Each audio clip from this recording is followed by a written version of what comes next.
Shalom à tous, bonsoir, bienvenue sur Kratos TV, Lumière du Monde, c'est votre émission Chemin de la Vérité. Grandement et ma joie encore ce soir d'accueillir un homme de Dieu parmi nous ce soir au nom de David. Bien-aimés les seigneurs, restez scotchés sur Kratos TV, commencez déjà à partager l'émission.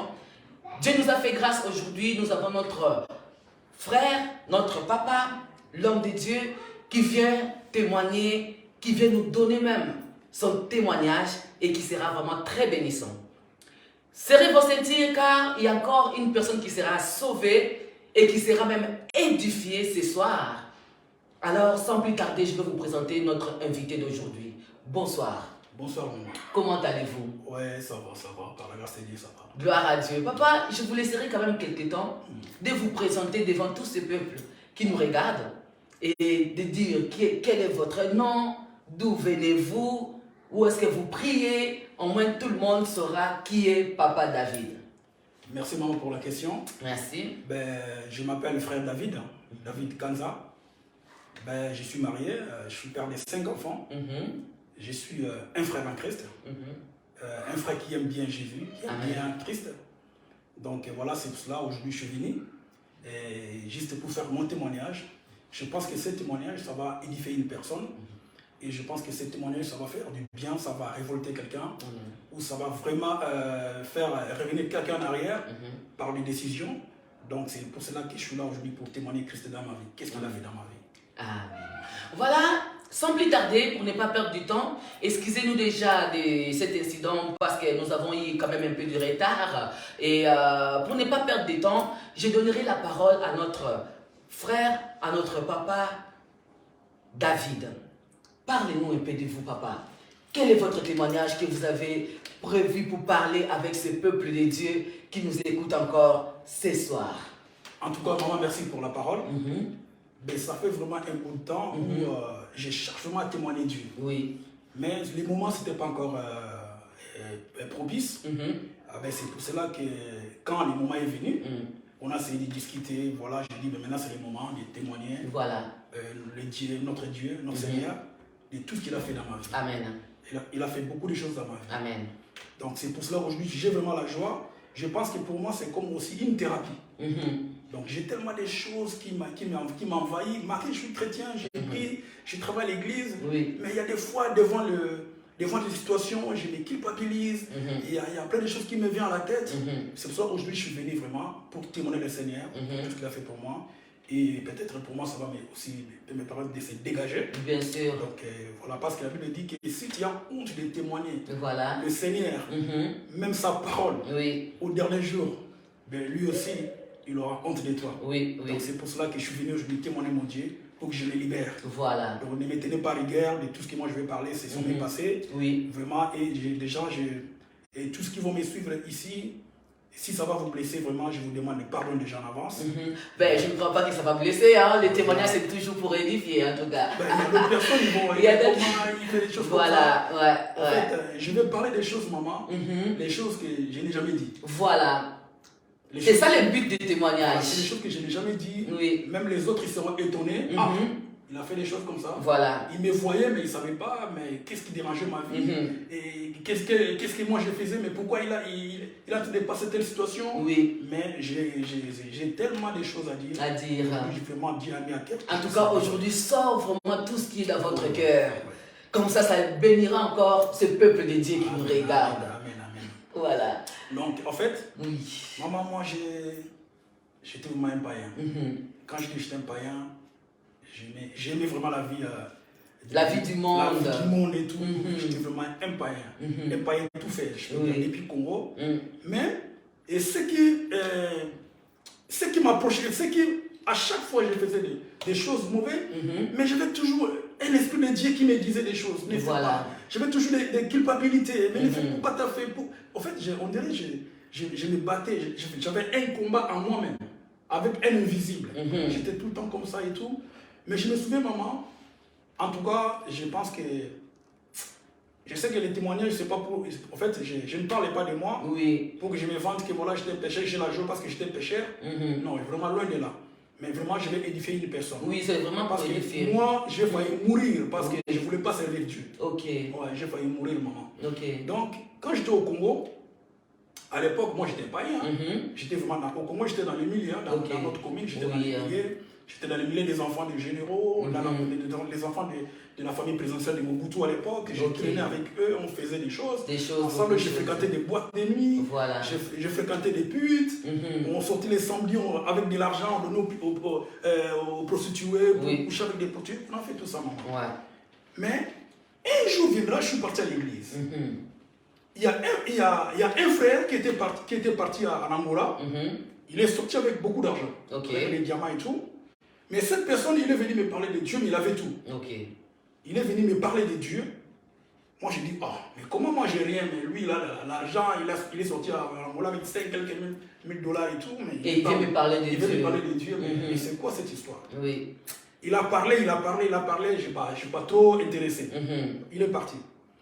Un jour, j'étais au boulevard du 30 juin, j'attendais un taxi. Je vois un Jeep 4x4 m'a ramené. Ils m'ont demandé, tu vas où? Moi je pars à Ozone et tout, en Binza. Ils m'ont pris là-bas, c'était une fille avec un garçon. Les garçons étaient beaux gosses. Les filles étaient trop belles.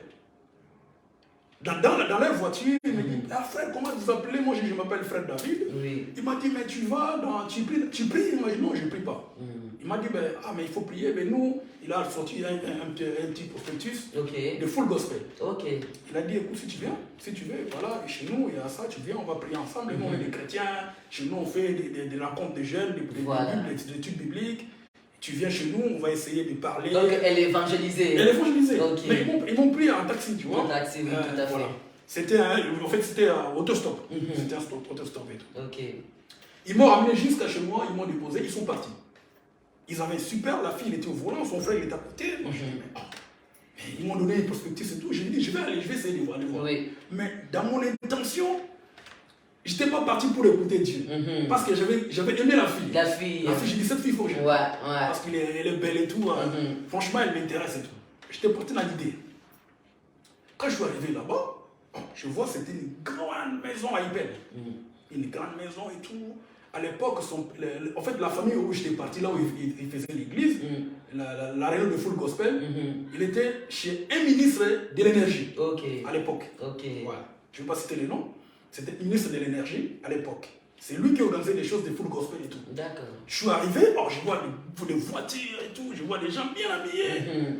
Toi-même, tu étais étonné. J'étais étonné, moi je me dis, pourquoi les gens ils prient, ils sont bien comme ça. Parce que nous, à l'époque, on avait toujours cette pensée qu'ils étaient des pauvres. Des pauvres et tout, si tu pries, tu vas tout perdre, tu laisses tout. Tu vas tout laisser, tout. Je vois beaucoup de voitures et c'est la première fois que je vais faire un Moloto. À l'époque, il n'a même pas fait un album. Je vais faire un Moloto avec sa guitare, avec le piano. Il a chanté tout à la fin, ils nous ont ramené à manger, on a mangé, il y avait des études de témoignages et tout, comme full gospel il faisait. Je vois des filles bien, des garçons bien, ils ont de l'argent et tout. Je dis, mais c'est compliqué. Après, quand le culte est fini, les garçons, il a pris la voiture avec ses potes. Les enfants des riches, ils m'ont pris dans la voiture, ils m'ont ramené jusqu'à chez moi à la maison. Après, moi, j'ai eu un complexe, je dis, mais je pense que cette fille, ça ne va pas marcher. Moi, je suis un enfant de pauvre. Oui, voilà, peut-être qu'elle ne va pas accepter. Je ne veux plus aller là-bas, je ne veux plus aller parce que je pense que j'ai un complexe et tout, je ne veux pas aller. Et je suis resté. Et mon ami qui était parti de là, à Angola, il est revenu encore me voir.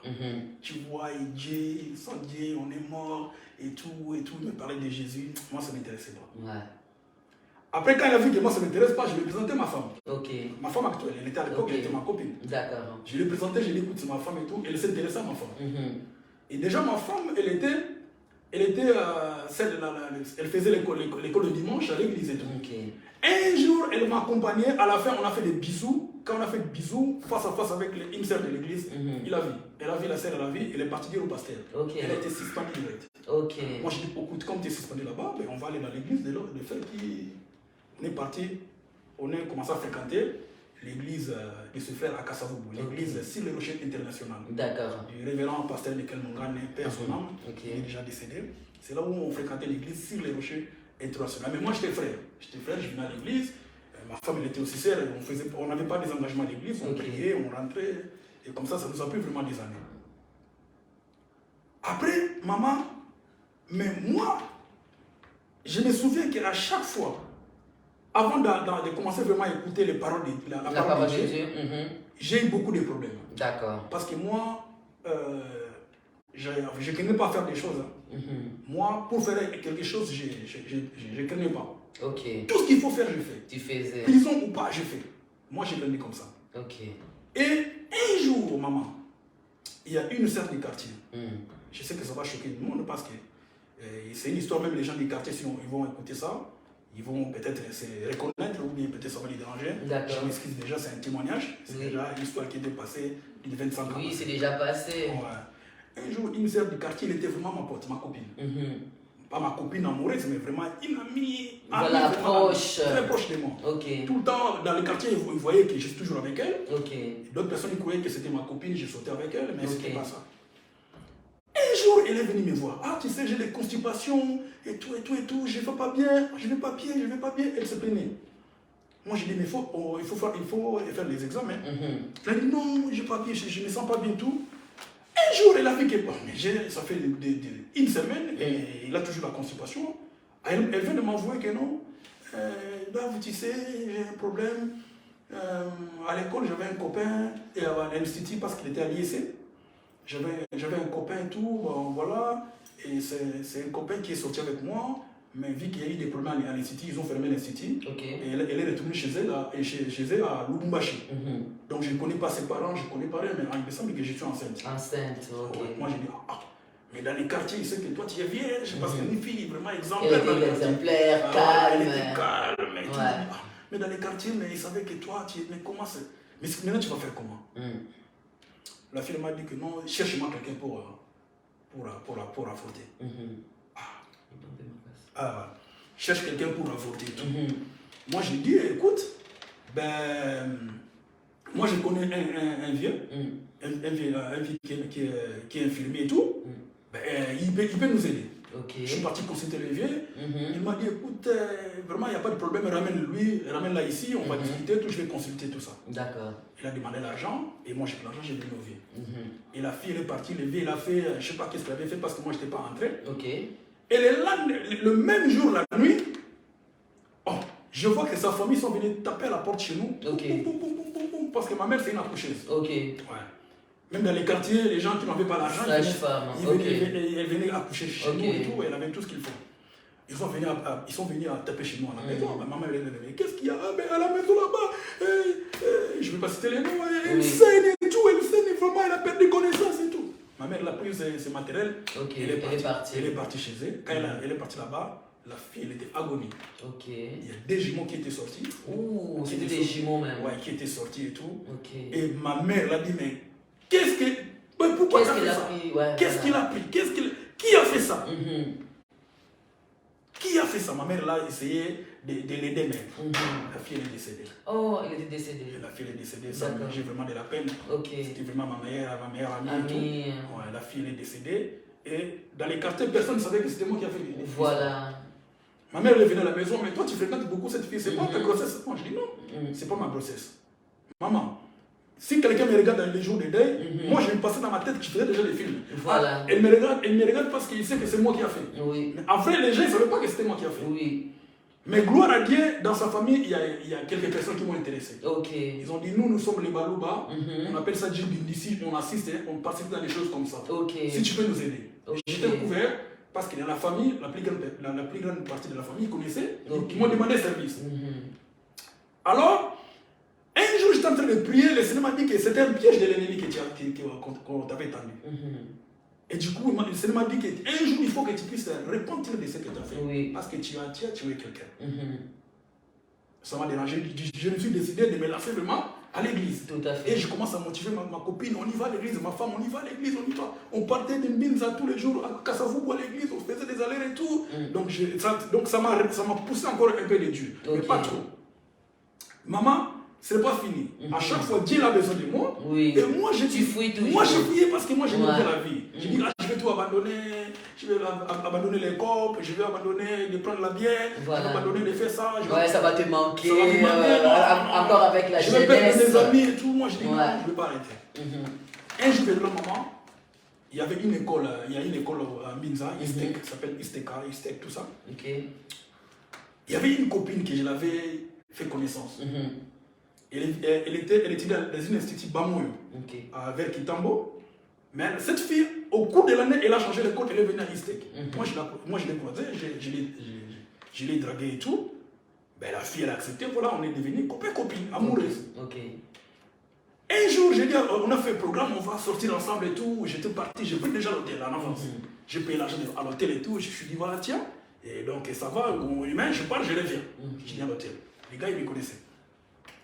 Je suis parti à l'école, bien habillé, bien fier et tout. Quand la fille, elle sortait, je l'ai pris. Quand j'ai sauté avec la fille, j'ai trouvé le petit frère de mon ami. Mon ami s'appelle Makoy. Je ne sais pas s'il est encore en vie, je ne sais pas. Mais, il m'appelait, viens. Ah, viens. Ah, viens. Moi, ça, c'est ta copine. J'ai dit, oh, mais moi, j'étais très fier. J'ai dit, oh, mais c'est ma copine. Ah, c'est vrai. Ah, viens, mais tu sais, cette fille, c'est pas longtemps, elle est dans notre école et tout. Et nous, on a entendu que cette fille, elle a les sida, c'est un professeur qui l'a contaminé. C'est pour ça là-bas, elle a fui, elle est venue chez nous. Voilà. Oh. Tout de suite. Moi, j'ai dit, écoute, maintenant, petit. La tête a commencé à bouger. Moi, j'ai dit, non, petit, ça, c'est n'importe quoi. Moi, j'avais douté. Moi, j'ai dit, non, elle est en bonne santé, elle est bien. Elle n'était pas encore bien informée pour les sida et tout. Moi, j'ai dit, elle est en bonne santé, elle est bien comme ça, elle n'a pas les sida, c'est faux. Ça, c'est pour m'aider, quoi. Mais nous, filles, c'est bien. C'est vrai, je te dis vrai. Et je pris la fille, on est parti à l'hôtel. Quand on est arrivé à l'hôtel, les gars de l'hôtel, vu que l'hôtel c'était en face des centres des camps militaires. Dès que les gars de l'hôtel m'ont vu, elle a dit, oh, mais comment ça se fait que toi tu viens avec une fille avec la tenue uniforme? Tu sais que c'est interdit de faire entrer les enfants. Oui, avec l'uniforme, c'est toujours interdit dans les hôtels. On est en face des camps militaires, quand centre d'expérience militaire. Hôtel Bois Noir, ça s'appelle Bois Noir. Et dès que vous allez entrer, si les policiers vont voir, ils vont voir que nous on est en train de faire entrer les enfants de l'école ici. On fait par là, tu prends ton argent, je ne veux pas, bon, allez chercher ailleurs. J'ai dit, écoute, il n'y a pas. Je dis, bon, on va faire plus tard et tout, on va se voir plus tard. Et puis on est parti, je suis rentré. Le petit, son grand frère, il est venu chez moi à la maison. Ah, mais mon petit m'a dit que toi, tu avais dit une fille, mais cette fille, elle a les sida et tout. Mais elle m'a dit que toi, tu n'as pas cru, parce qu'elle a vu que tu n'as pas calculé. Moi, j'ai dit, mais bon, écoute, je n'ai pas calculé parce que je n'ai pas de preuves. Les gens ils disent n'importe quoi. Elle m'a dit, mais mon frère, c'est vrai. Si mon petit, il est venu à la maison, il a insisté. Il a dit, il faut aller voir vieux.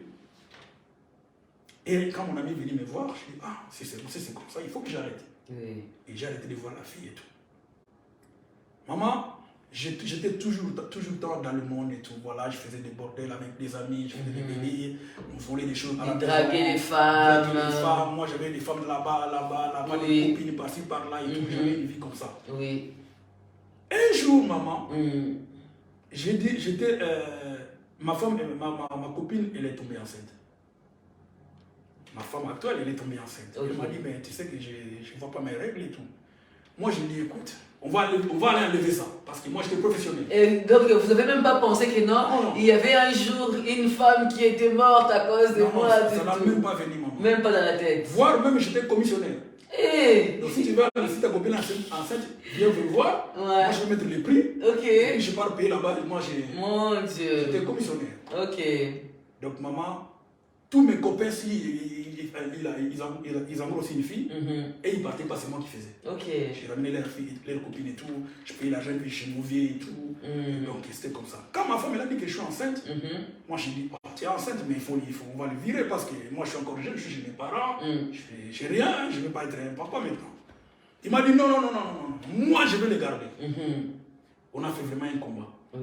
Bon, vu que ma mère elle était tellement un peu brutale et tout, moi je dis mais je ne veux pas rester à la maison parce que ici, je vais avoir des tortures tous les jours chez ma mère. Ah ben oui. Et comment c'était la réaction de Maman Norbine? Je les salue déjà au nom de Jésus. Maman Shalom là où tu es. Maman Norbine, elle a commencé à pleurer. Moi, je ne vais pas avorter. Je ne vais pas avorter. Moi, je dis, moi, si tu ne veux pas. Mais écoute, moi, je veux partir du Congo. Parce que moi, je ne vais pas rester. Chez nous, vraiment, tomber enceinte, c'est un problème. Ben oui. Chez moi, c'est un problème. Encore à l'Afrique. Moi, je dis, écoute, moi, d'ailleurs, je vais voyager. Je ne vais pas à Angola et tout.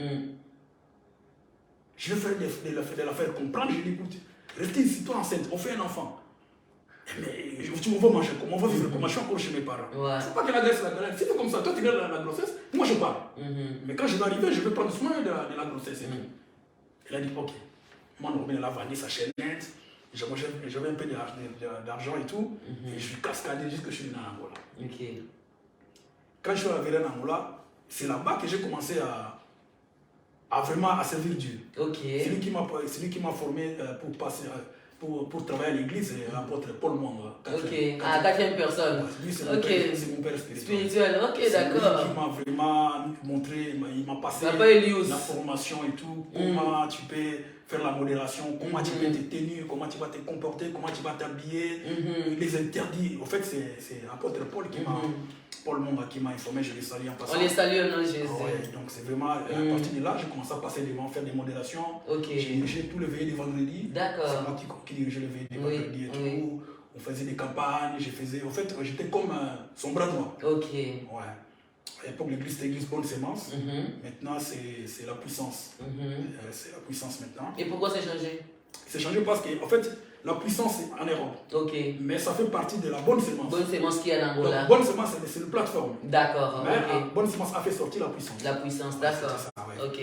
Donc voilà, on a commencé à travailler avec l'apôtre Paul Monga. Mais j'avais toujours, à l'Angola, j'avais toujours l'esprit qui me réclamait. Allez, tu prends une bière, on fait ça. Regarde cette fille, elle est bien, attaque. Voilà. J'étais toujours comme ça. Moi, j'étais un chrétien même. Mais de temps en temps, je faisais un peu tu vois, je faisais un peu des choses en cachette. Oui, voilà. Ah oui. Jusqu'à un moment donné, que mon frère qui m'a donné l'affermissement, c'est lui qui est venu en Angola, il est retourné à Luanda. Ok. Quand il est venu à Luanda, il est venu chez moi, habiter chez moi. J'ai dit, bon, écoute, vu que lui, il marchait dans la crainte de Dieu. Voilà. Lui, c'est le prophète Fernando Tambika. Ok. C'est un grand prophète. On le salue.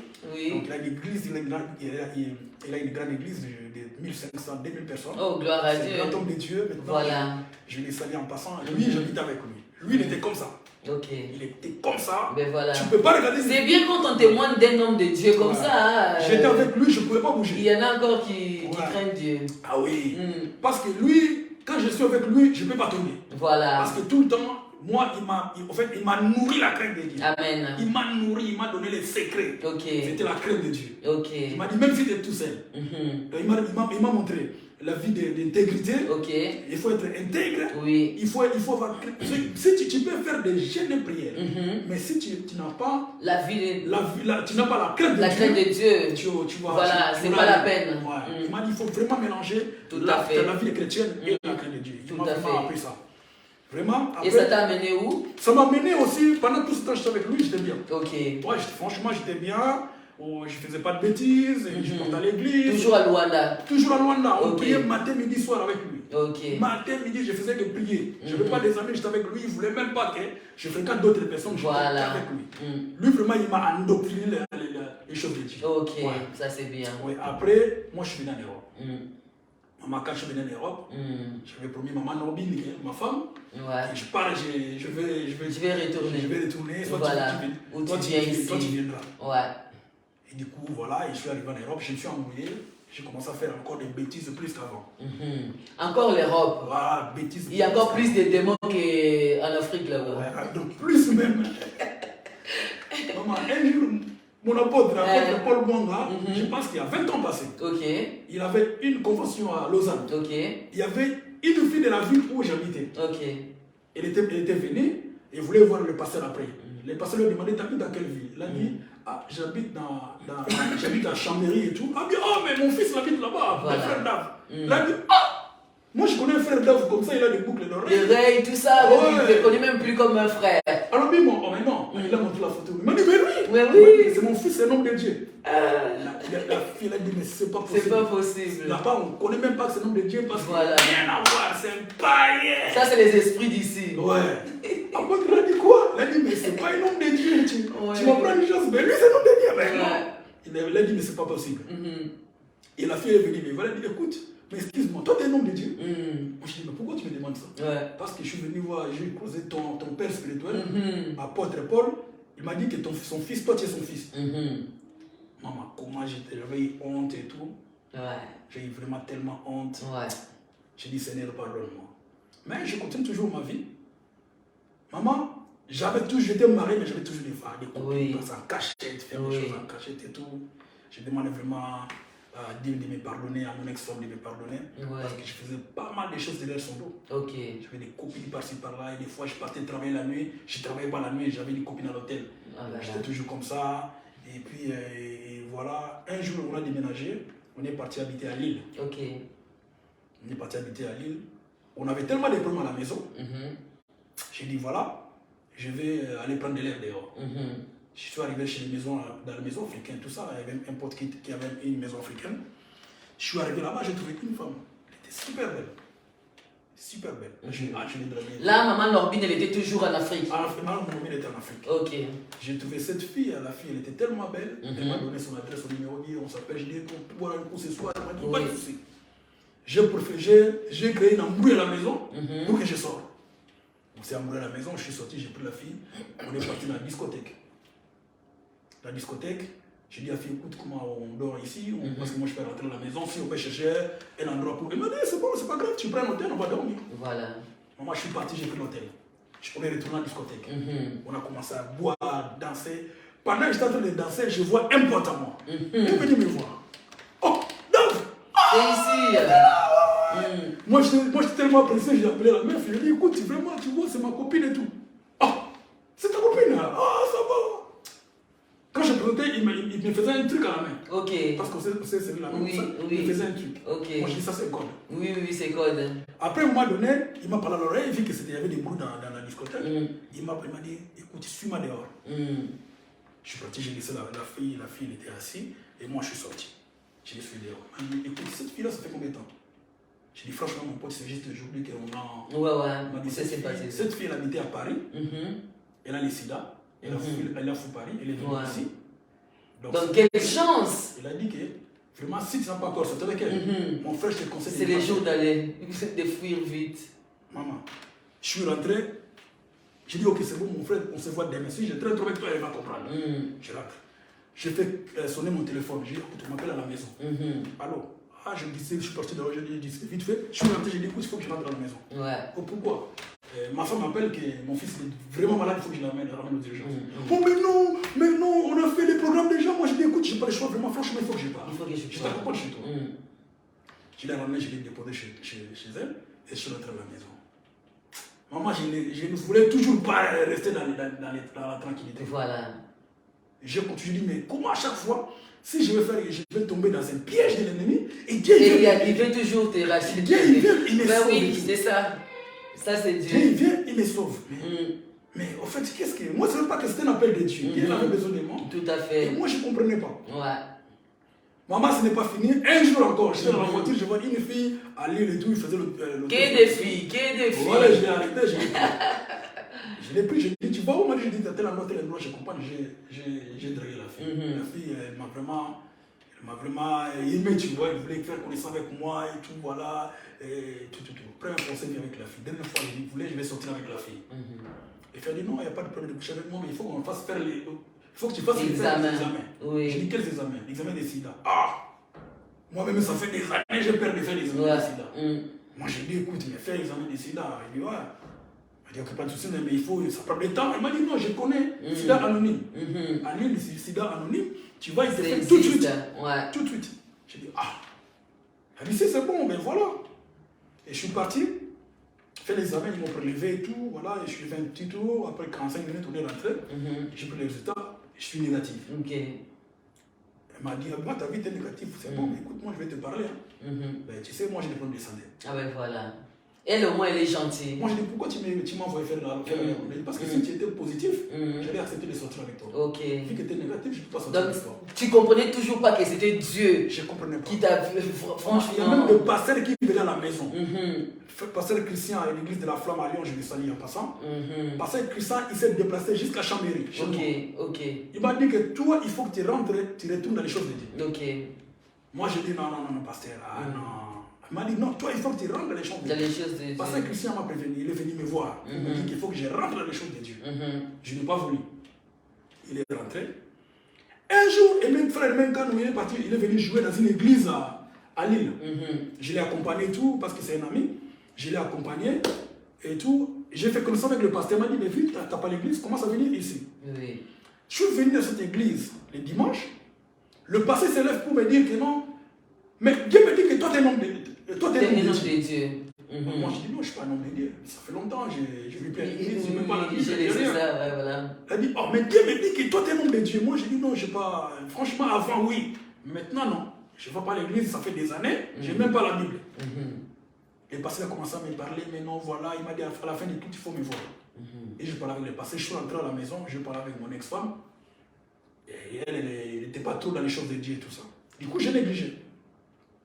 C'est pour ça que je conseille aux gens. Conseiller aux gens, c'est toutes ces personnes qui te regardent en tout cas. C'est pour cela vraiment je conseille aux gens qu'il faut épouser une femme qui prie, une femme qui va à l'église. Voilà. Une femme chrétienne, c'est très important. Parce que si tu as épousé une femme qui n'est pas chrétienne, elle sera la porte d'entrée. Voilà. Et tous tes problèmes. Parce que moi, Dieu quand il m'a frappé, il n'a pas utilisé une personne derrière. Il a utilisé mon ex-femme pour me frapper.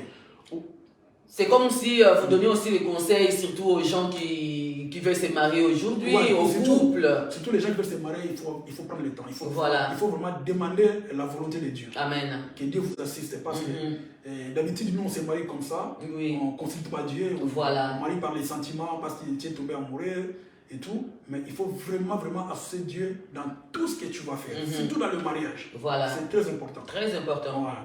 Donc, maman, et à la fin, on est resté des amis et tout, il n'y a pas de problème. Et tout, voilà. Mais j'étais quand même content que je n'ai pas les sida, je n'ai pas de maladies et tout. Quand même, ça m'avait soulagé. Et ça m'a essayé encore de se mettre en ordre, voilà, faire des choses bien pour ne pas l'attraper après. Maman, ce n'était pas fini. Ce n'était pas fini. Vous savez, j'ai fait beaucoup de choses. Et d'autres choses, j'ai même... donc, j'ai fait beaucoup de choses, des trafics. Voilà. J'ai fait des trafics, j'étais derrière les musiciens.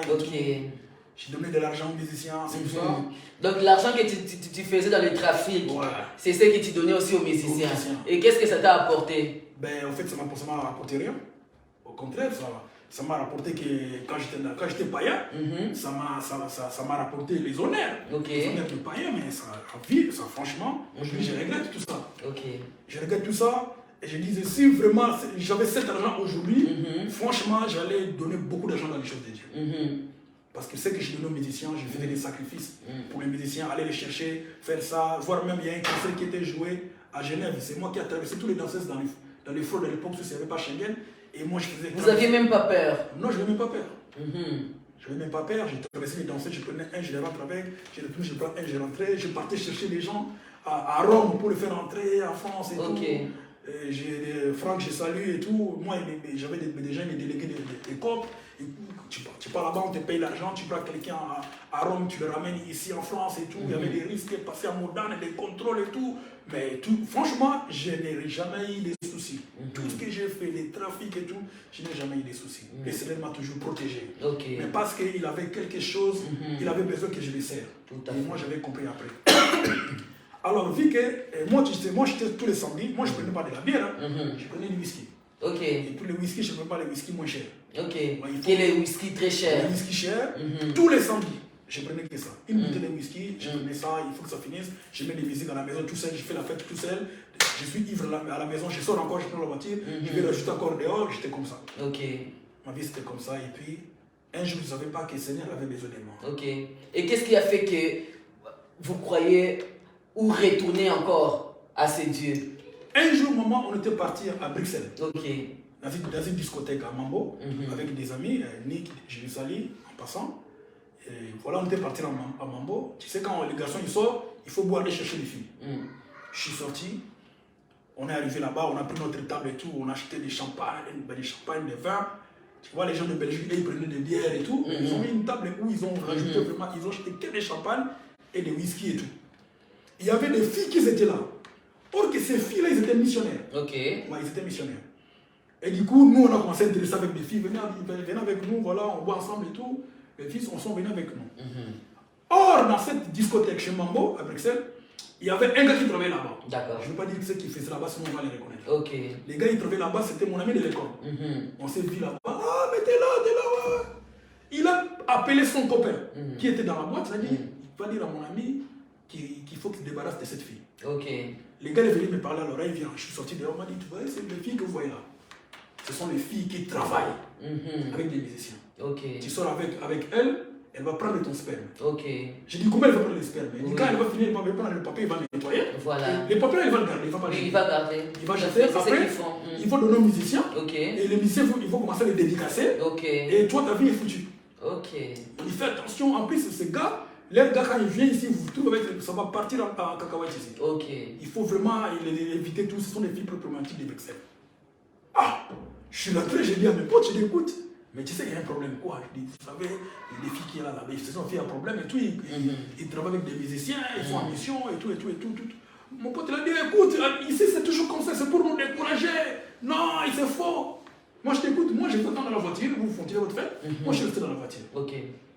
J'ai dormi dans la voiture jusqu'au matin. Et ils se sont dit, après on est parti à la maison, on est chacun rentré chez lui et tout. Moi je dis, ah, les Seigneur, tu m'as sauvé encore. Tu m'as sauvé encore et tout. Maman, qu'est-ce qui m'a ramené au Seigneur? Un jour, on a eu le divorce avec mon ex-femme. Ok. On a divorcé, j'étais tellement abattu. Parce que pendant que le Seigneur voulait que je retrouve, moi je ne voulais pas.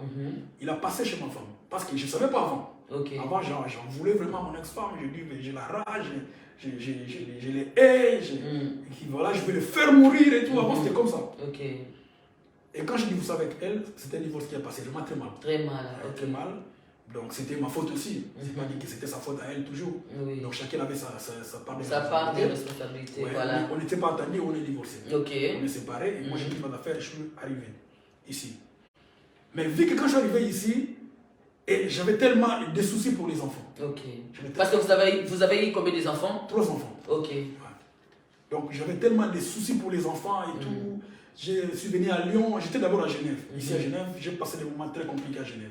Je voulais même mourir. À cause du divorce, je voulais vraiment mourir. Parce que vous l'aimiez beaucoup? Oui, je l'aimais beaucoup. Ouais. Ok. Ouais. C'était une fille qui était venue à Genève, mais elle n'a pas resté longtemps, je l'ai pris, je l'ai ramenée en France. Ok. Je l'aimais beaucoup. On a eu 3 enfants et tout. Quand on est séparés, je n'arrivais pas à digérer ce divorce. Parce qu'il y a des enfants, les enfants ils vont être perdus parce que j'étais tellement proche avec les enfants. Parce que le divorce aussi, ce n'est pas quelque chose de facile. Hein? Ça aussi, je veux dire aux gens qui sont en train de divorcer. Voilà. Surtout, il y a beaucoup de divorces ici, en Europe. Voilà, il y a beaucoup de divorces ici. Mais quand on divorce, maman, on ne tient pas compte aux enfants. C'est ça. Dans le divorce, c'est les enfants qui souffrent plus. Et c'est eux qui payent même beaucoup. Parce que moi, je vais trouver une autre femme. La maman, elle va trouver un autre mari. Mais les enfants. Tout à fait. Mais moi, je ne savais pas. Moi, on me disait que voilà, mais c'est pas bon pour les enfants. Moi, je écoute mes enfants, je les vois tout le temps. Je vais les voir. Tout le temps, ils ont besoin de moi. Je serai là et tout. Mais ce n'était pas suffisant. Voilà. Mais ça avait perturbé mes enfants. Ça perturbait mes enfants et tout. Et jusqu'aujourd'hui, j'ai un peu de petits problèmes avec mon garçon. Mais le Seigneur est en train de faire son travail. Amen. Parce que la dernière fois, on a discuté avec lui. On a parlé. Franchement, on s'est excusé et tout. Donc ça se passe bien avec mon fils. Il nous a avoué que c'était les divorces qu'il avait. Les divorces, voilà. Il dit que j'habitais plus à la maison. Voilà. Voilà, je suis parti loin. Maman, elle est restée à la maison et tout. Ça lui a perturbé. Voilà. Mais c'est des choses où les parents ne se rendent pas compte. Hein? Il faut faire attention, maman. Voilà. C'est vraiment, il faut réparer. Je sais que un mauvais mariage, c'est la souffrance. Oui. Mais vraiment, il faut essayer vraiment d'en parler. Surtout vous, nous les hommes. Hein. Parce que nous les hommes, des fois, on dit que voilà, moi je vais te laisser, je vais prendre une autre femme, on a la facilité. Mais laisse-moi te dire que les enfants, ils payent pour les divorces. Ils payent. Vraiment, s'il faut arranger les choses, il faut demander la présence de la main de Dieu. Moi, je ne connaissais pas Dieu à l'époque. Si je connaissais Dieu à l'époque, je pense qu'aujourd'hui, je ne sais pas si j'allais divorcer, mais je ne connaissais pas Dieu. Mon ex-femme ne connaissait pas Dieu. Du coup, voilà, c'était arrivé, c'est fait. Et donc, c'est comme ça, mais ça a vraiment dérangé la vie des enfants. Tout à fait. Et on me dit, fais grâce aujourd'hui, ça va mieux, et tout va vraiment bien. Et quand j'ai divorcé avec mon ex-femme, je suis venu à Genève. J'habitais chez Gypsy, chez Gérard. Ok. Ils ont vu comment j'étais en train de mourir. Ok. Gypsy m'a dit, écoute, moi je pense qu'il faut entrer en prière. Il a appelé ma famille et tout. Je suis parti faire la prière à Lyon. Il faut que je passe. Moi-même, j'ai demandé, il faut que je sois délivré. J'ai demandé la délivrance moi-même. J'ai dit, il faut que j'ai besoin de la délivrance. Parce que comment ça fait que je suis divorcé, mais je n'arrive pas à vivre normal, je n'arrive pas. J'ai envie de me suicider, j'ai envie de me faire ça et tout. Je me suis dit, non, il faut aller chercher vraiment la volonté de Dieu, la volonté de Dieu, il faut prier. Je suis parti à Lyon chez mon frère. Mon frangin, je le salue, Tinéon. Et vraiment, que le Seigneur te bénisse de tout ce que tu as fait pour moi. Dans les moments difficiles, tu es toujours avec moi, tu ne m'as jamais abandonné. C'est mon grand frère. Il m'a appelé, il m'a dit, tu viens à la maison. Je suis venu à la maison, mais ce n'était pas suffisant. Moi, je lui ai dit, écoute, moi, il faut que je parte à Paris parce qu'on m'a montré un pasteur, il va me délivrer. Il m'a dit, écoute, tu vas appeler un homme de Dieu. Reste là. Il a appelé un homme de Dieu, l'homme de Dieu est venu à la maison. J'ai eu les délivrances le même jour. D'accord. Le même jour. Il a commencé à prier. Évangéliste Justin Tamika. Il est à Lyon. Il a commencé à prier ces jours-là. Je n'ai jamais senti une prière comme ça. Je le connais, on se connaît depuis longtemps, on était jeunes. Mais ces jours-là, j'ai senti autre chose. Tout à fait. Il a prié pour moi et c'était autre chose ces jours-là. C'est que je ressentais là dans mon corps et tout. Et j'ai tombé par terre. Je ne sais pas ce qui était passé. Jusqu'aujourd'hui, ils ne m'ont pas dit ce qui s'était passé. Voilà. Et je me suis réveillé, je vois qu'il y a des gens, j'étais tombé par terre et tout. Et voilà, et je suis resté une semaine de retraite où il venait prier avec moi. Il faisait toujours la délivrance pendant 7 jours. Et après, je suis sorti. Jusqu'aujourd'hui, j'ai eu la paix. La délivrance existe. Hein. Oui, il et existe. Et puis, quand on dit que Dieu donne la paix, maman. Dieu donne la paix. Alors, qu'est-ce que vous pouvez donner comme conseil à ces gens qui se trouvent encore dehors de Christ? Bien aimé, la Bible dit, quoi que vous êtes vivant, si tu n'as pas Dieu dans ta vie, tu es mort. Tu es comme un cercueil vivant, un cercueil roulant. Sache que celui qui protège, celui qui garde, celui qui nous donne la vie tous les jours, c'est Jésus. Parce que moi, j'ai fait déjà mourir depuis des années. Écoutez, à chaque fois, j'étais réticent de retourner à Christ. Et à un moment donné, Christ voulait me prendre par force. Et tout ce que moi j'ai traversé, et tout, en fait, c'était Dieu. Dieu voulait que je retourne dans son chemin. Tout à fait. Il voulait me sauver. Et moi, je ne savais pas ça. Moi, j'avais toujours la haine. Mon ex-femme, elle a fait ça. Ah, on m'a fait ça. On m'a fait ça. Or, en vrai, c'est Dieu qui a permis. Parce que Dieu m'avait révélé que c'est lui qui avait permis. Voilà. Donc, c'était ça. Mais je vais retourner encore. Pour retourner au Seigneur, j'avais décidé que je ne vais plus me marier. Je dis, je ne vais plus me marier, je ne veux pas avoir une femme à la maison. Je dirais jamais je t'aime à une femme, jamais à sauf à mes enfants. À cause de ce divorce. À cause de ce divorce. Je dirais jamais je t'aime à une femme. À part mes enfants. D'accord. Je dirais jamais. Et puis je n'ai pas besoin d'avoir une femme à la maison. D'accord. Je dis c'est fini, basta. Et qu'est-ce qui a fait que vous retourniez encore en étant marié? Ben, quand j'ai commencé à prier, j'ai commencé à habiter avec un ami, on faisait la colocation à Lyon, frère Méchac, je le salue. J'étais en train de prier. Un jour, Dieu m'a dit, j'ai dit au Seigneur, est-ce qu'il n'y a pas moyen que je retourne comme j'étais avant? Donnez-moi l'argent, donnez-moi la beauté parce que j'étais beau avant et tout. Donnez-moi, je vais avoir de l'argent, je vais tout faire. Je veux que je retourne bien parce que là, je n'arrive pas, je n'ai pas de maison, je n'ai pas de voiture, je n'ai rien. Est-ce qu'il y a pas moyen, Seigneur, tu restaures ma vie? Mais sauf que je ne donnais pas une femme. Le Seigneur m'a répondu. Je dormais, il m'a répondu que je vais commencer par la femme. Avant que je te bénisse, je te donne une femme. Parce que si je ne te donne pas une femme, tu ne vas pas rester. Tu vas retourner encore. Il m'a orienté et je suis retourné avec maman Normine. Gloire à Dieu. Je suis retourné avec maman Normine, une femme de feu, une femme de prière. Amen. Donc à la maison, donc 24 h 24, le chalet sur chalet. Amen. Même si je suis fatigué, tu viens chez moi, tu vas sentir une autre température à la maison. Amen. Parce qu'elle est une femme de prière. Vraiment, je l'aime beaucoup. Parce que vous priez dans quelle église? Ben nous, on prie dans l'église de la puissance. La puissance de l'évangile qui s'est mis à Kibila. D'accord. Ouais. Donc c'est là où il y avait un peu des problèmes. Oui, mais il y avait des petits soucis, maintenant ça va. Et parce que je les salue. Donc voilà, c'est une famille ici où, comme la Bible dit, que si deux personnes ne s'attendent pas, on va marcher dans le même chemin. Tout à fait. Donc mais on est frères, on est une famille. Et quand on se voit, on s'écrit avec les autres frères de l'église, il n'y a pas de problème, c'est toujours une famille. Tant que nous sommes des chrétiens, même si on est là-bas, on est toujours un. Ouais, voilà. Donc c'est un peu ça. Oui. Mais vraiment, moi, Dieu m'a pris par force. Maman. Il m'a pris par force. Et un jour, je suis venu commencer à... Maman Nobi m'a ramené. Quand je suis arrivé, ma femme fréquentait une église en masse, chez Pasteur Joël. Je l'ai salué. Pasteur Joël, j'ai commencé à venir à l'église, j'étais dans mon délire et tout, les pantalons, esquives. Ouais. J'avais des pantalons troués, des pantalons, j'avais des piercings, je venais à l'église et tout. Un jour, il y a un pasteur camerounais. il était venu prier, prêcher à l'église, il venait de Paris. Il m'a dit, mais toi, Dieu me montre ici que toi, tu es un serviteur. Moi, j'ai dit, ah, lui, on lui a signalé. J'ai dit, lui, on lui a signalé. C'est sûr qu'il est passé, je vais lui dire que lui, c'est mon Dieu. Il m'a dit, non, écoute, il n'y a personne qui m'a dit. Il a appelé Pasteur Joël. Est-ce que cette personne, c'est un serviteur de Dieu? Je lui ai dit, non. J'ai entendu qu'avant, il était, mais maintenant, il n'est le plus. Chez nous, il est frère, je mets des piercings et tout. Il a dit, Dieu me dit que c'est à moins que je mens, que Dieu ne m'a pas appelé. Mais si vraiment que Dieu m'a appelé, je te dis que la prochaine fois, si je viendrai ici, toi tu seras devant. Toi tu es l'homme de Dieu. Je l'ai vu écrit ici. Moi je dis, ça va. Je suis rentré à la maison après l'église. Après quelques jours, Pasteur Joël m'a dit que voilà, Père Papa Daf, on avait un séminaire, toi tu vas conduire la modération, vendredi, samedi et dimanche. Mais j'avais encore le piercing. Mais il m'a dit quand même de diriger. Je suis venu à la maison, j'avais mes provisions de bouteilles, de whisky et tout.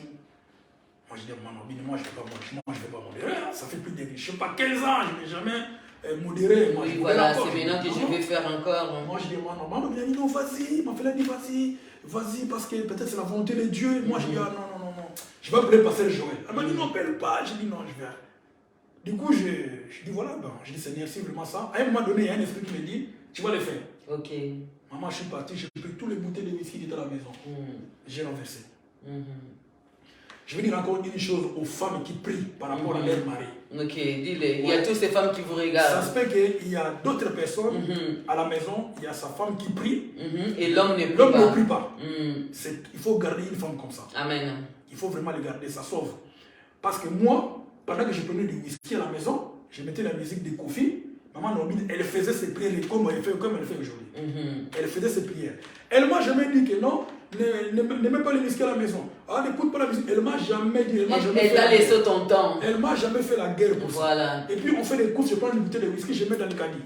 Mais pourquoi tu prends ça? Je dis, c'est pour moi. Elle m'a jamais fait la guerre. Et puis je ne savais pas si elle faisait la prière pour que j'abandonne. Je ne sais pas.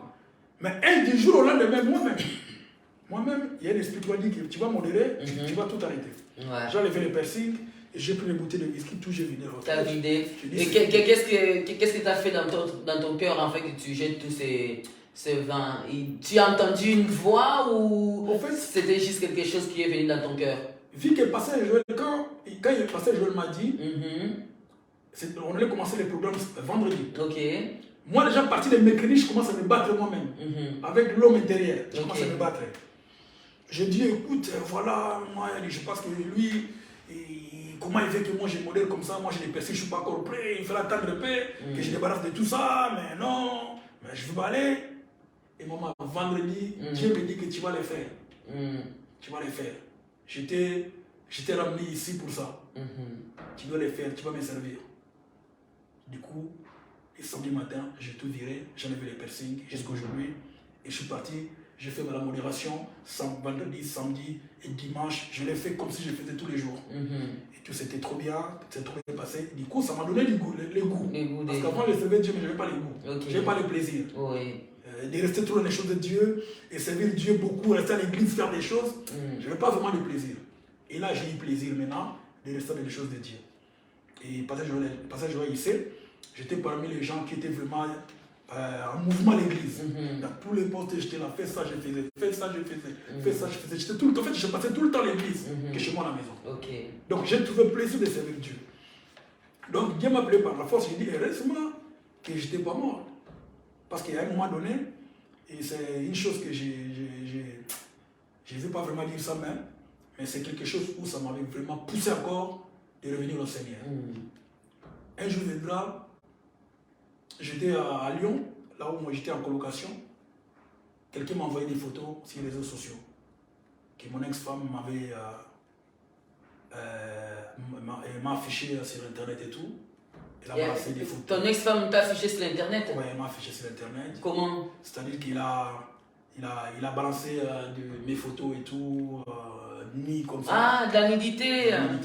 Ok. Et maman, la femme, ton ex, qui était ta femme, vous avez eu 3 enfants. Et il t'a affiché dans l'Internet. Mais pourquoi, quelle idée? Je ne sais pas, parce qu'elle ne voulait pas que je retourne avec maman Norbine. Et ah. puis, voilà. Elle m'a affiché sur Internet. Maman, c'était dur pour moi. Waouh. Donc c'était vraiment dur pour moi. Une femme, Ouais. même si on peut appeler une ex, Ouais. mais afficher ton homme, Ouais.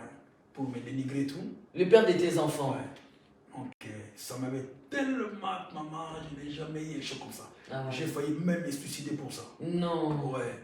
J'étais enfermé. Toi qui étais entré en Christ encore? Non, là, je n'étais pas encore entré. Ah, là pas encore. J'ai commencé à entrer petit à petit. petit à petit. Donc là, je le fais encore là parce que là, Oui, c'était pas encore ici tout à fait. à Lyon. Ok. Que maman, j'ai eu là, je parle et je commence à avoir mal déjà. Oui. Donc ça m'a fait trop mal. Trop mal. Parce que je dis, mais comment la personne que je l'ai mariée? Voilà. J'ai payé des vaches parce qu'elle est de l'Est et tout. Mais comment elle peut faire ça? Bon, moi, je demandé à elle, elle m'a dit que c'était pas elle parce que j'avais une histoire avec une femme et tout. C'était son ex qui l'a mis. Elle m'a dit que c'était pas elle. Mais quand même, l'effet qu'il a donné à ce gars pour balancer, voilà. Moi, ça m'avait blessé avec mon Ben oui, ça va vous blesser. J'ai failli me suicider. J'ai même envoyé le message de fin aux gens. Maman Norby, je l'ai envoyé le message qu'on ne se voit plus. Moi, je n'ai plus l'envie. Là, maman Norby, elle était encore en Afrique. Elle était déjà ici. Ah, déjà ici, on n'était pas ensemble. Ok. Et tout, j'ai envoyé le message et tout. Voilà, j'ai dit, écoute, moi, je vais mourir, regarde, parce que je ne peux plus sortir dehors. Les gens m'appellent, ils m'insultent et tout. Voilà. Et tout ça. J'ai dit, franchement, maman. Mais quel conseil vous pouvez donner à ces gens qui font de telles choses? Parce qu'on ne voit pas seulement chez les hommes, mais beaucoup plus on voit aussi chez les femmes. Beaucoup d'hommes qui sont sortis avec des femmes et qui prennent la nudité des femmes qu'ils ont sorties avec et mettent dans les réseaux sociaux. Quelle image et quelle morale? Maman, ça détruit la vie des gens. Franchement. Si tu n'aimes pas la personne, il t'a fait du mal, ne fais pas ça. Voilà. Parce que moi, je vais déjà acheter une bouteille de eau de Javel. Pour boire. Pour boire. Parce que là où j'habitais, mon ami, il travaillait la nuit, moi je travaillais la journée. Ok. Mais ce jour-là, il n'était pas parti au travail, moi je ne savais pas qu'il était dans sa chambre. Et moi j'étais parti, j'ai acheté dans la journée, j'ai ramené la bouteille de eau de Javel. Wow. La nuit. Maman, j'ai commencé à prier. J'ai écrit les messages, j'ai envoyé à ma maman Norby, à ma femme, et j'ai pris les messages, j'ai envoyé au pasteur qui m'a délivré. Maman, j'ai pris la bouteille, j'ai commencé à pleurer. Ces jours-là, j'avais transpiré, c'est comme si on m'a mis de l'eau. Et j'étais une autre personne, c'était comme un démon. Maman, j'ai ouvert la bouteille, je voulais boire, j'ai senti l'oreille est ouverte. Voilà. Ça, c'est des choses que je ne mens pas. C'est des choses que j'ai dit vraiment, moi je préfère pas mentir. Voilà. Parce que c'est un témoignage, je vais vous dire la vérité. La vérité. Qui ne mentir pas, parce que si tu mentis, tu mens dans un témoignage, ça ne sert à rien. Oui. L'oreille était ouverte. Et j'ai entendu la voix. Ne fais pas ça, je vais restaurer ta vie. Voilà. Donc Dieu t'a appelé depuis. Il m'a dit, ne fais pas ça. Et je vais restaurer ta vie. Maman, j'ai pris directement. Tu l'as laissé. J'ai laissé. Et quand j'étais en train de crier à la maison, et je croyais que j'étais seul dans cette maison, je vois mon frère, mon ami là, il est sorti. Oh, Dave, qu'est-ce qu'il y a? Tu as un problème? Il m'a vu, je lui ai expliqué, frère, je voulais me suicider, mais je ne savais pas que tu étais à la maison. Mon frère là, vraiment, il m'a beaucoup aidé, ses frères. Il faut être bien avec des gens. Non, il faut être bien avec des gens. C'est très important. Et maman, c'est le moment là que j'ai décidé de retourner au Seigneur. Amen. Peut-être que c'était à cause de ça aussi que Dieu t'a racheté encore, il t'a pris encore. J'étais vraiment blessé, je ne pouvais pas sortir, je ne pouvais pas distinguer les gens. J'avais honte, pourquoi il a fait ça. Voilà. Jusqu'à ces points et tout. Donc, c'était vraiment ça. Mais aujourd'hui, Dieu m'a reconstruit. Amen. Je suis plus la même personne. Amen. Je lui ai pardonné. Ce n'était pas sa faute. Oui, oui. C'était Dieu qui a voulu que ça fasse comme ça. Mais j'avais parlé avec elle. Elle m'avait dit que ce n'était pas elle qui avait mis. C'était une autre personne qui avait mis ça. Mais bon, c'est le passé. C'est le passé, c'est déjà fait. Je suis une nouvelle créature. Donc, si je suis retourné avec Dieu, c'était comme ça. Vraiment, c'était par force. Il m'a arraché par force de venir. C'est pour ça que quand je sers Dieu à l'église, maman, ce n'est pas des blagues. Voilà. Ce n'est pas vraiment des blagues. Voilà. Si vraiment il faut des blagues, je ne viens pas à l'église faire des blagues. Si je viens à l'église pour servir le Seigneur, pour moi, ce n'est pas vraiment des blagues. Je n'aime pas des blagues dans les choses de Dieu. Dans les choses de Dieu. Ouais. Alors, donne un peu les conseils, papa, pour ces gens qui viennent à l'église et il n'y a pas la repentance. Parce que là, quand vous avez parlé du whisky que vous buvez. Ouais. Et du coup, vous avez eu seulement envie de jeter ce vin ou ce whisky. Ouais. Quand vous voulez retourner dans les choses de Dieu. Ça veut dire peut-être qu'il y a eu un esprit qui t'a parlé que non, le vin, ça ne va pas marcher avec les choses de Dieu. il y avait un esprit qui m'avait parlé. Ok. Parce que le même jour, Dieu m'a fait montrer maman Norbine. Elle était accroupie, à genoux, en train de prier. Ok. Et ça m'a dit, tu la vois. Si aujourd'hui, il y a l'enlèvement, elle part. Et toi, tu restes. Et qu'est-ce que vous pouvez donner comme conseil à ces hommes de Dieu qui prient jusqu'à présent, qui sont même devant les enfants de Dieu et qui boivent encore des whisky, même si c'est en cachette? Bon, moi je vais dire, maman, vous savez, dans les choses de Dieu, c'est compliqué. Mais si vraiment quelqu'un qui prend du whisky, il passe devant, franchement, tu n'as pas l'Esprit Saint en toi. L'Esprit de Dieu n'est pas en toi. L'Esprit de Dieu est attristé. Mais comment tu peux mélanger l'alcool et le Saint-Esprit? Voilà. C'est des choses impossibles. Donc c'est pour cela que nous, les enfants de Dieu, oui, il faut essayer de marcher correct pour nous-mêmes déjà. Voilà. Parce que moi, je me dis que je ne veux plus avoir des copines ailleurs, pas pour le Seigneur, mais pour moi-même. Pour mes enfants, pour l'entourage. Déjà dans la Bible, c'est interdit. D'abord, tu es marié, tu as des copines par là, par ça, par là-bas, par-ci, par ça, voilà. par là. Ce n'est pas bon dans la Bible. Il faut marcher dans la crainte de Dieu. Et si tu bois de l'alcool, tu fais les débauches, tu fais les découilles, tu voles dans les magasins, et tu fais l'escroquerie, et tu fais du mal aux gens.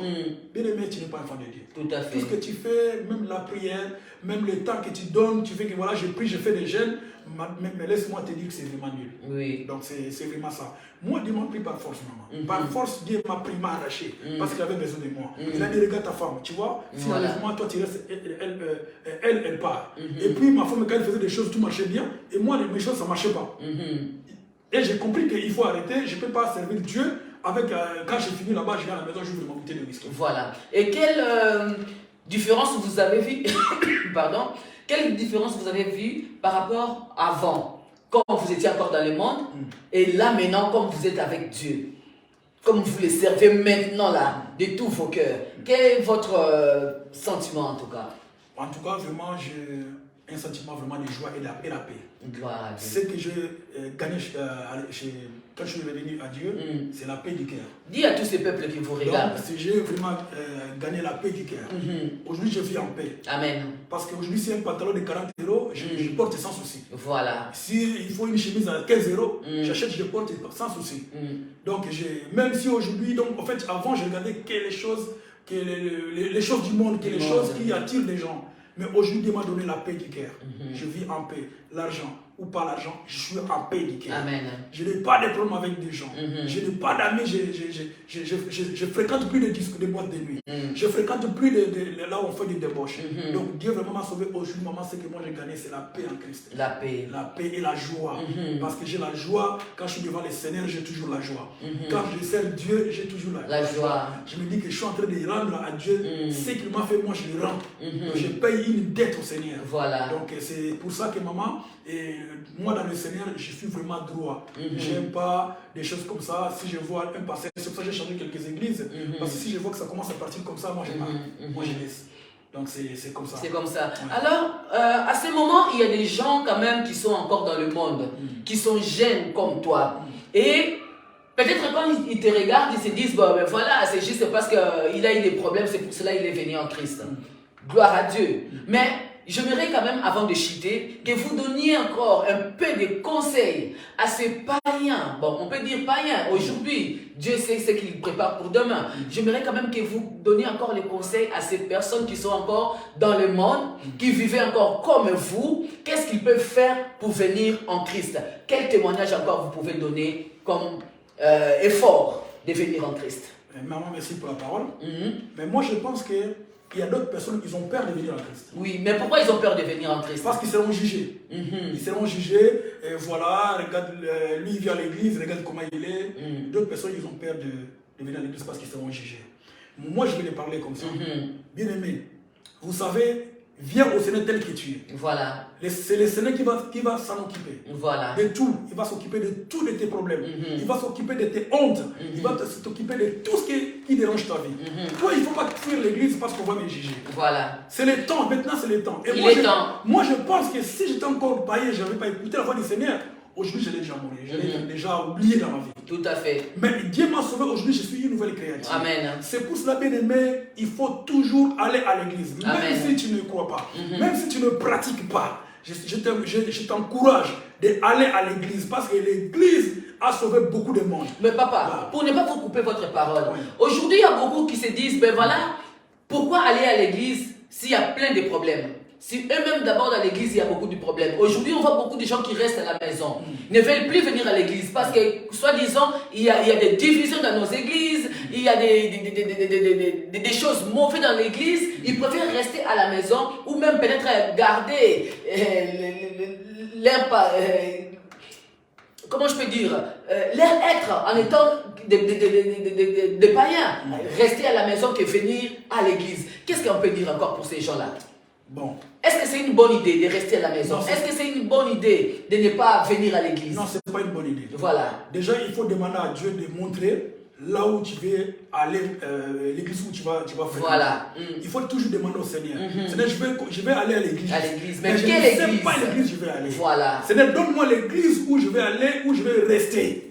Donc il faut demander à Dieu. Il ne faut pas rester à la maison. Quelle que soit l'église a des problèmes. Ça, c'est le diable qui te dit de ne pas venir parce que voilà. Il faut vraiment partir pour le Seigneur.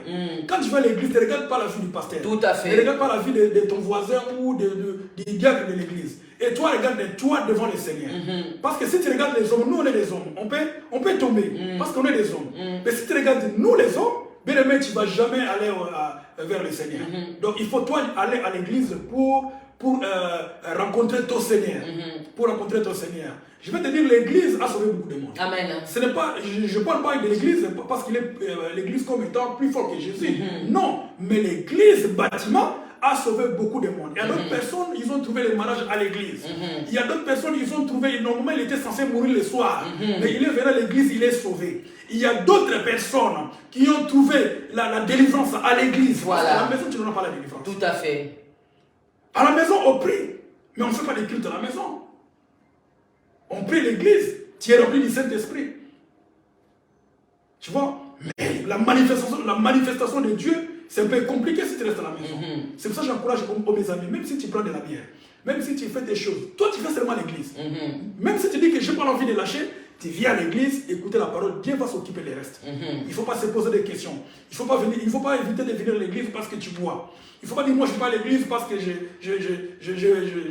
prends de la drogue. Il ne faut pas dire que moi je ne vais pas aller à l'église et parce que je suis dans les débauches. Non, il faut partir à l'église tel que tu es. Voilà. C'est le Seigneur qui va s'en occuper de tous. Nous les hommes de Dieu, il faut éviter de condamner et de décourager les gens qui viennent à l'église tel qu'il est, et puis nous les condamnons, on dit voilà, tu as porté une mini-jupe, tu as porté quelque chose. Ou des piercings. Voilà, ou des piercings. Non, laissez les gens venir comme ils sont.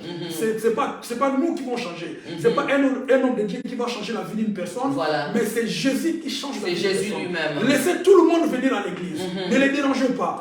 Ne les mettez pas à côté. Ils sont fils de Dieu. Ce sont les enfants de Dieu. Donc je vous encourage de venir à l'église telle que vous êtes. Ne découragez pas parce que cette église il y a ça, parce que le pasteur il a fait ça. Toi, viens juste devant le Seigneur. C'est ça, maman. Là, je crois que vous serez vraiment un bon évangéliste, hein, parce que vous-même, vous êtes parti de là.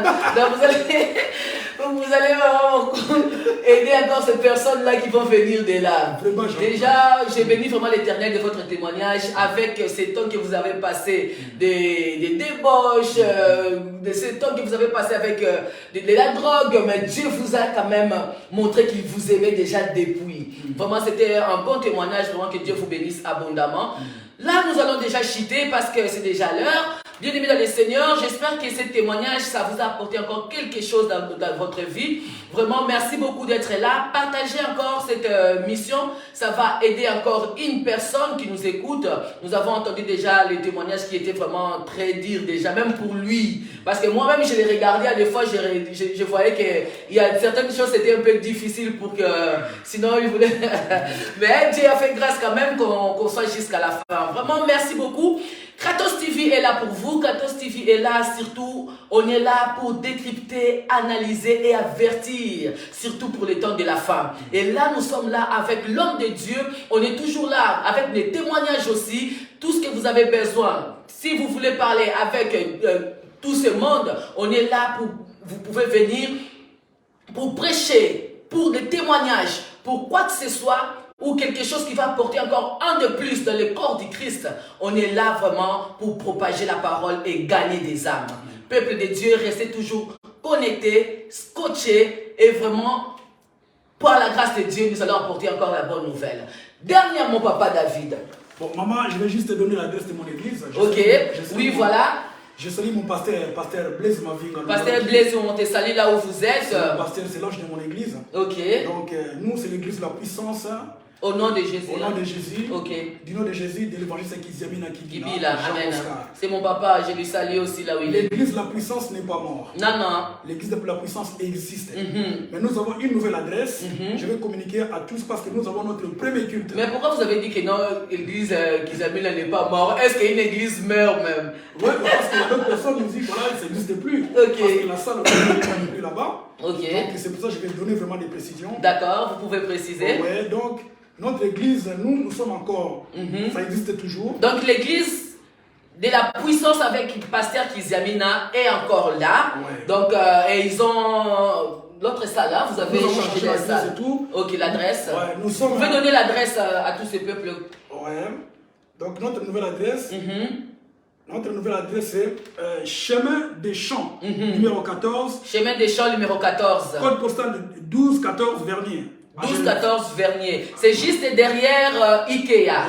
C'est bien ça. Voilà, c'est juste derrière Ikea. Ouais. Peuple de Dieu, il y a encore des serviteurs et des servantes qui servent Dieu à la vérité. Peuple de Dieu, il faut juste choisir. Ne fouillez pas les églises.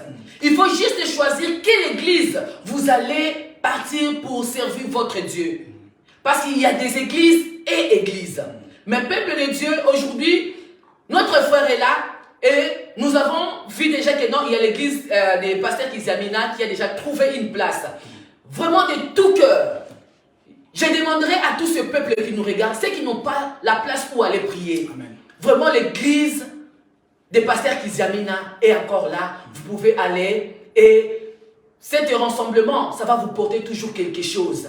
La Bible nous dit, il est doux et agréable que les frères et sœurs demeurent ensemble. Alléluia. Ne restez pas dans vos maisons pour ne pas aller à l'église parce qu'il y a des problèmes, parce qu'il y a des divisions. Des divisions, ce n'est pas ton problème. Ça, c'est à Dieu. Mais ce qui est plus important, c'est à toi de garder ta foi à ce Dieu. Et ne pas sortir de l'église. Ça te préserve à beaucoup de choses, peuple de Dieu. Mais avec le temps, Dieu nous fera grâce. Avec le pasteur qui seront là la semaine prochaine, nous aurons le docteur Alain Gueff qui sera là avec nous. Et nous aurons aussi l'évangéliste Madraoul qui sera là. Nous allons parler de l'église et l'importance même de l'église. Peuple de Dieu, ça on est dans le temps de la fin.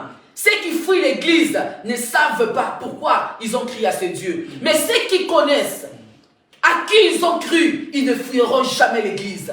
Pourquoi? Parce que c'est la colonne de la vérité. C'est la colonne de la vérité. C'est là où Jésus-Christ siège. Même au moment du corona, on a vu toutes ces personnes qui étaient toujours gardées dans l'église. Ils étaient préservés. Demande à ceux qui ont eu peur, ils sont allés à l'église, comment ils étaient protégés. Restez scotchés sur Kratos TV. Nous sommes là pour vous apporter toujours la bonne nouvelle et que Dieu vous bénisse abondamment. Vous avez encore un dernier mot? Non, je voulais juste saluer mon église. Ok. L'église de la puissance, nous vous saluons et nous vous aimons beaucoup. Donc je salue mon pasteur, pasteur Blaise. Papa Blaise, nous te saluons. Je salue aussi l'homme de Dieu, papa Blaise Kikembo. Papa Kikembo. Je salue aussi Maman Blandine, je salue ma femme, je salue Maman Tilly. Amen. Je salue Maman Nanette. Maman Tilly, Maman Nanette. Je salue tout le monde, Maman Nzola. Maman Nzola. Ah, Maman Nzola, elle est là? Ouais, elle est toujours là. Maman Nzola. Shalom, maman. Ok. Donc le programme, ça n'a pas changé. Ok. Nous sommes tous les mardis. Ok. Pour l'instant, on est en ligne tous les mardis à partir de 19h30 jusqu'à 20h30. Ok. Et tous les vendredis, nous sommes au toute l'intercession. De 19h30 jusqu'à 21h. Quels sont les jours? Surtout donner les jours en fait. Mardi 19h30 ok. Jusqu'à 20h30. Et vendredi, nous avons une forte période de délivrance et d'intercession de 19h30 jusqu'à 21h. Oui. Et le dimanche, nous sommes à 15h. Ok. Nous sommes à 15h et tout ça de 15h jusqu'à 17h. Ok. Donc vraiment, venez, nous avons notre premier culte le 7 mai. Voilà, le premier culte c'est le 7 mai. Vraiment, vous êtes invités. Le 7 mai, tout le monde, nous serons là. Même Kratos TV, nous tous, nous serons là. Le 7 mai, nous serons là pour soutenir notre papa, pasteur Kiziamina. C'est le père de beaucoup de monde. Vraiment, nous vous aimons beaucoup. Donnez encore papa. Les 7 mai, nous serons là pour soutenir l'église de la puissance. Vraiment, venez nombreux, même tous ceux qui étaient fatigués. Amen. Tous qui ont abandonné l'église de la puissance. Vous êtes vraiment invités parce que c'est votre maison. Amen. Venez, nous voulons toujours adorer le Seigneur ensemble. Comme la Bible dit, il est doux que des frères puissent demeurer ensemble. Venez, vous ne serez pas jugés. Amen. Même ceux qui sont fatigués, ceux qui étaient dit, voilà, moi, ceux qui sont dit que moi je ne viendrai plus à l'église. Je ne viendrai plus parce qu'ils sont séparés et tout ça. Voilà, venez. Voilà, c'est ça. Parce que sans le Seigneur notre Dieu, bien aimé, nous sommes vraiment à l'abri de rien. Donc venez, nous allons prier ensemble et vous allez voir la puissance et la démonstration de la parole de Dieu par notre pasteur Blaise Lundoloki Mazinga. Donc venez nombreux et je vous salue tous au nom de Jésus. Et n'oubliez pas qu'il y aura, bon, peut-être il y aura aussi notre frère qui va venir chanter. Hein? Frère Aimé. Frère Aimé Kano. Frère Aimé Kano, je suis encore entre parenthèses. Entre parenthèses, mais peut-être qu'il sera. Il est en train de voir avec celui qui est invité. Donc il y aura des précisions après, on va communiquer. Tout à fait. Bien aimé dans le Seigneur, nous sommes là avec cette ambiance en Christ. Vous savez, Dieu ne connaît pas quel est le nom des églises, mais Dieu nous connaît, on est l'église, corps du Christ. C'est qui est l'épouse du Christ. On est un, nous tous. On est là pour nous soutenir les uns et les autres. Vraiment, peuple de Dieu, pour ceux qui n'ont pas la place où aller prier, nous vous avons donné déjà l'adresse. Venez à l'église de la puissance. Nous serons là ensemble pour louer et adorer notre Dieu. Et restons toujours un, avec l'amour et l'unité. C'est surtout là que le Saint-Esprit agira encore. Que Dieu vous bénisse abondamment. Nous sommes vers la fin. Nous vous disons au revoir. Au revoir. Merci. Oh. Merci.